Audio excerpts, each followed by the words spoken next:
You know, it's been a while since I've told this church I love y'all. I have enjoyed the months of being here, and can't explain to you just what a blessing y'all have been to me. And I just want y'all to know I love you, and I love this place, and I can't thank the Lord enough for allowing me to be here. Let's go to the Lord in prayer. Father, thank you for all your blessings. Father, if there is a heart here tonight that realizes it doesn't have you, Lord, I pray that it won't leave this place until it has you as Savior and Lord of its life. Father, if there's someone here that's struggling with a relationship with you, Lord, I pray, Father, they'll get that in line with you. Father, I pray that you will just work in lives. No one see or hear me, but they see and they hear you, Lord. Speak, Lord. In Jesus' name, amen. Well, tonight we're going to be in Hebrews and chapter 12. And the title of this is Reference Point. And when you think about a reference point, what that really means is there's a point way out there, and you're here, and you're looking out there at it. It's a whole lot easier to stick to your course if you have a reference point. This is true to boating. Boats are out there and they steer away from where they see lighthouses, because lighthouses are put there on shorelines and stuff to let them know there's danger nearby. There's rocks, mountain climbing. They have points where they're climbing. They move toward that point. When you're steering a car, you keep it between the white and the yellow line most of the time. But there's a story of some astronauts of Apollo 13 that saved their lives because they had a reference point. And this story became very popular in the mid-1990s. I think 95, there was a movie came out dealing with Apollo 13. And when you hear about the story of Apollo 13, there's going to be a couple sermons you're going to hear, and my illustrations are going to come from Apollo 13. Just go ahead and let you know. That story is very impactful in my life. But one of the things that took place with Apollo 13 is as they were headed to the moon, and some things went wrong, and they realized they were in big trouble. And they had to start cutting off computers and all kinds of stuff to save energy. And they realized their dream, their desire to get to the moon was not going to happen. And as they realized they were passing by the moon, they were like, we got to turn the space shuttle.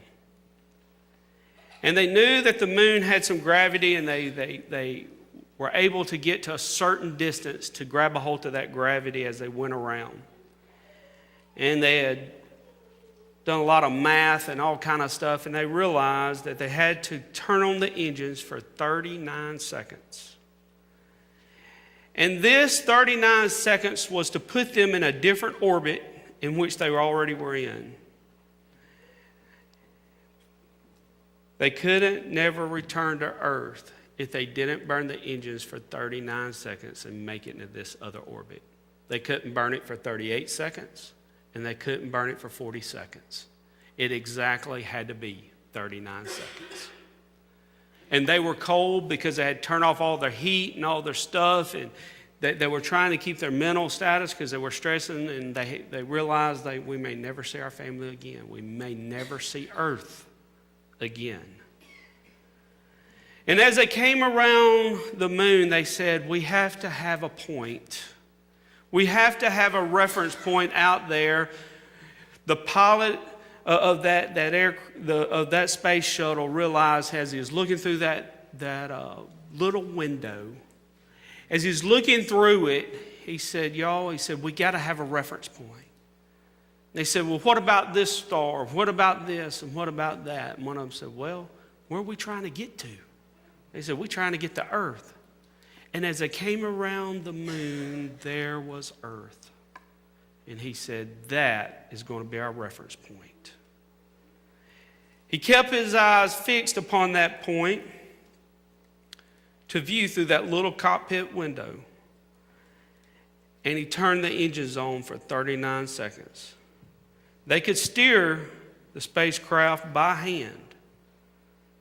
The point they chose was Earth. Now you say, well, what does that really have to do with me? That's something that happened many years ago. Well, as we make our way through the course of a day, believers in Jesus are confronted with forces that would pull or push them off course from where the Lord wants them to go. But we have to realize what is going to be our reference point. Is that going to be Christ as we go through our day and focus upon that? Or is it going to be our desires of what the world wants? Because each and every one of us, as we go through the day, we're given a little window. And that little window is our cockpit of the day. And we can set that window upon a reference point. Is it set upon Christ? Or is it set upon something else? Look in Hebrews 12, verse 1 and verse 2. Therefore, since we are surrounded by such a great cloud of witnesses, let us also lay aside every weight and sin which clings so closely. Let us run with endurance the race that is set before us, looking to Jesus, the founder, perfecter of our faith, who for the joy that was set before him endured the cross, despising the shame, and is seated at the right hand of the throne of God. Now, the first thing here is our first point. To truly fix our eyes upon that reference point is to do away with doubt. Now you think about, how do we do away with doubt? Well, when we look at this verse, verse 1, we have to realize we're surrounded by such a great cloud of witnesses. You say, well, what does that mean? You need to look at the people around you. Look at the people around you that have the faith and that are walking the walk and are talking the talk and that are living it. And allow them to reveal to you that God's real. Look at what God's doing in their lives and realize that you want that done in your life. Because their point, their reference point is Jesus, and that's where they're headed.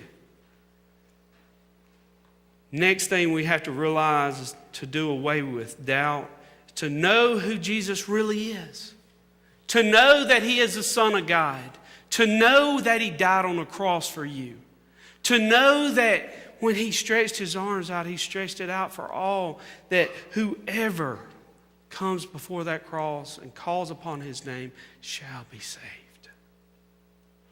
We have to realize that that is our reference point. The second point, we have to do away with distractions. And as you look at these two verses, look at the part there where it says, let us also lay aside every weight. Meaning the things that are going to weight us down, pull us off course, to make our eyes come off that reference point. We have to do away with it. And the sin which clings so closely to us, those habits, those things that just grab a hold of us and that don't let go, we have to throw them off. It says take and put them to the side. I got a little illustration for you. How many of you had a New Year's resolution to lose weight this year? Well, let me give you a little side note to that one. It starts off good there for a few moments when you're thinking about it. And then the next day rolls around and you say, okay, I can lay in bed this morning and sleep a little bit longer, or I can get out of bed and go to the gym. What are you going to do? Go back to sleep. You ain't going to no gym. You ain't getting out of no bed. You say, why not? because that bed is your distraction. That sleep, that tiredness, that is your distraction. That is which grabs a hold of you and keeps you there to keep you from accomplishing the goal in which you want to accomplish. You want the scales to go down, but you don't want to come up out of the bed. That bed is your distraction. That sleep is your distraction. We got to throw that sleep off. When that alarm goes off, we can't use the snooze button. We got to come on up out of the bed and accomplish that goal.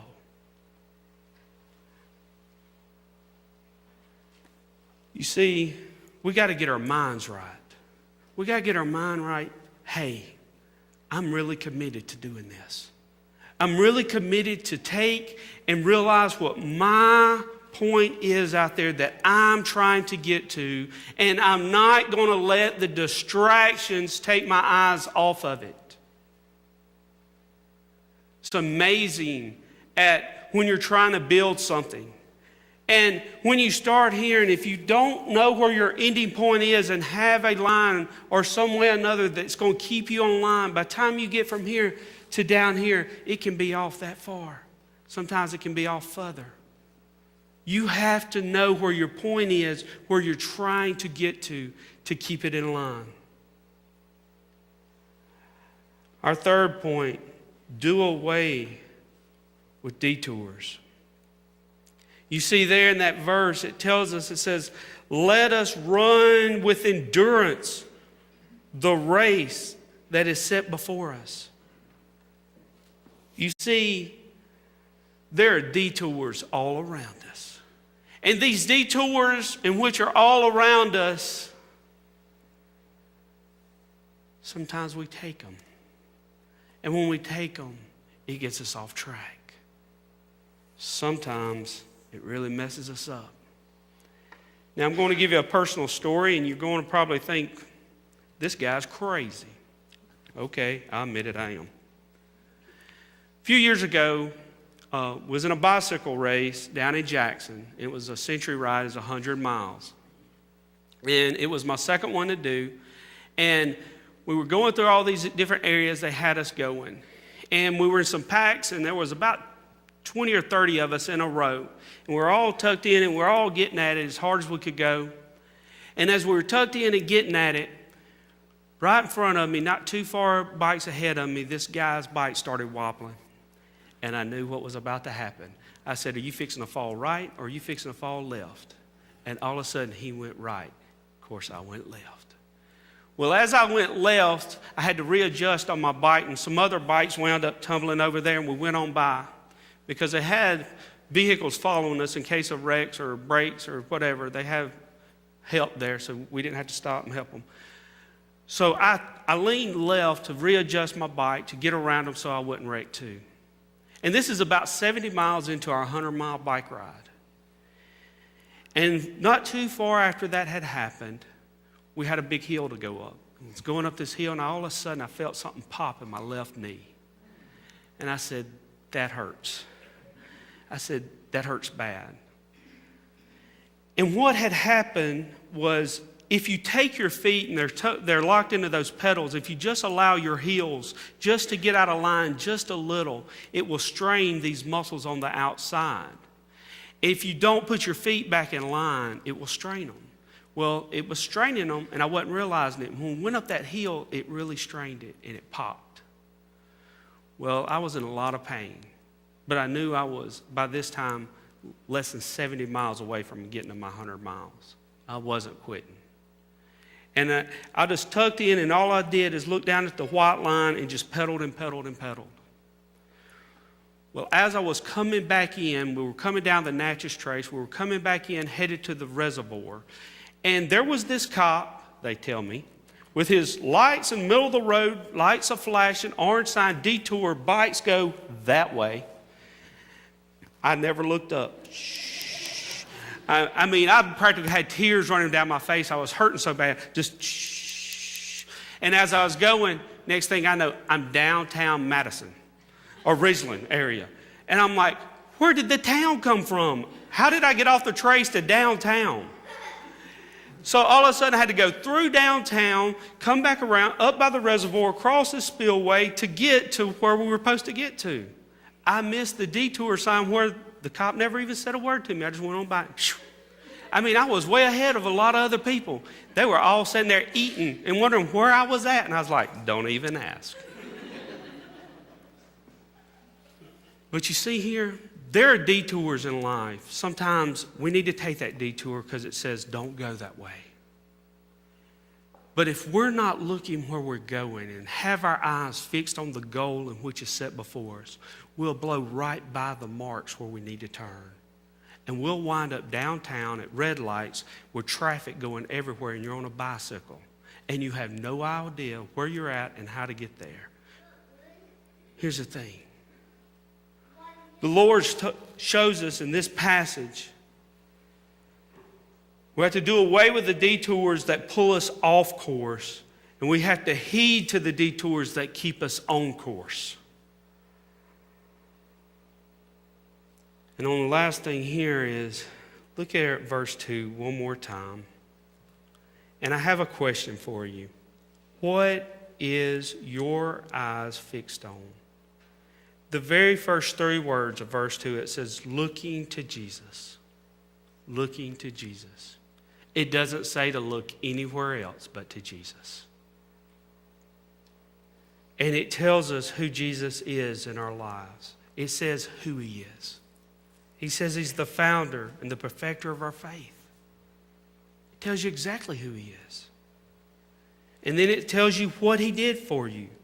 For who for the joy that was set before you, set before him, endured the cross. It says that he endured that cross for you. It tells you where you should look. It tells you who he is. And it tells you what he did. Where are you looking? What is your reference point?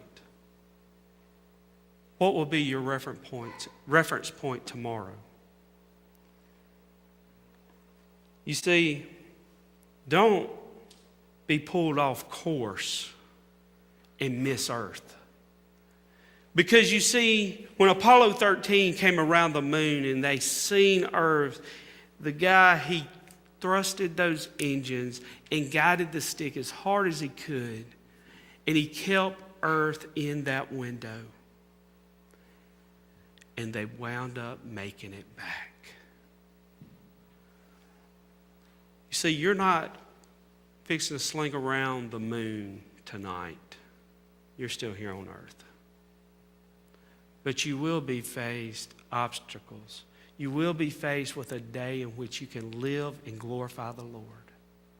But the only way to live and glorify him is if when you look through that window, that is the only thing you see. Because when your day is finished, you will be at his feet. And the people in which was a part of your life through the day, they went alongside of you, seeing you heading to the cross. Seeing you heading toward Jesus. The author of Hebrews tells us to fix our eyes there on Jesus. When we keep him in our view, we won't stray off course and crash and burn. We won't steer off course and crash and burn. You see, we have a choice.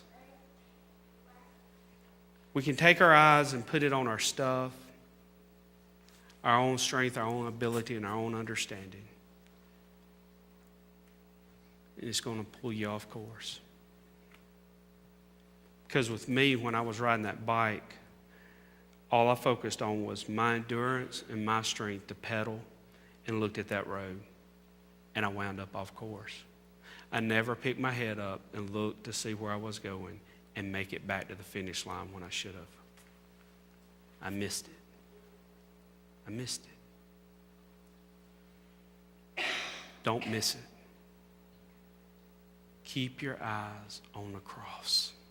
Keep your eyes fixed upon Jesus. Let's pray. Lord,